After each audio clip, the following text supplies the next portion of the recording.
Good evening. Today we are going to discuss certain topics on renewable energy and agricultural engineering. Myself Krishnani from the Department of Agricultural Engineering. So what happens is the energy and environmental principles. So what we are going to discuss. See, actually nowadays we know very well there is a huge crisis for energy, isn't it? And another one is what we are now aiming is the energy has to be available such that it doesn't affect the environment. Okay. And actually what happens is it shouldn't affect the environment, and we know very well the demand, the population is increasing. Okay, so we are now so much dependent of electricity and everything else, so it has to be energy use, production, consumption has to be aligned with the environmental sustainability. So only we are going to discuss about this energy and environmental principles. We have to consider effects like pollution, carbon print and everything else. Okay, so key aspects is sustainable energy.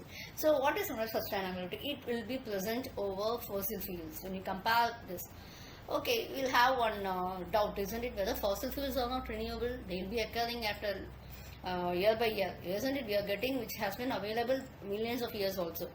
The thing is, in order to make it available, it will take more time. To replenish, it will take more time. So it is not quite possible for us to meet the energy demands during that period. And there should be less change. It has to mitigate the climate change. Okay, so we have to reduce the water, lower the cost, and we have to decrease the environmental footprint. So these are very energy and environmental policies that has to be taken considered.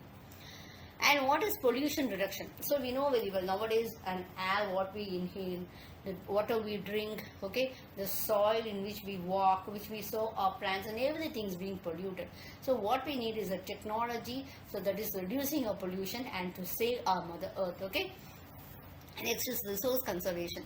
So we have to conserve a resource for the future generations. Okay, like recycling. We don't have learned about biodegradable plastics and everything like that way. Okay. Next one is climate change mitigations. Okay, so we have to undergo certain efforts. Like when you take it as nuclear reactors and other things, to certain extents, it has been stated that it affects the environment. So what we have to do, climate also.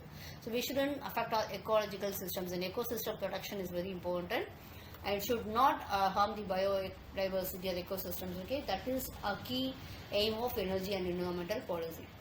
Okay, so next we can go for chemical reaction cooling and see, the chemical reactions means whatever we are being taking place in the industries and all.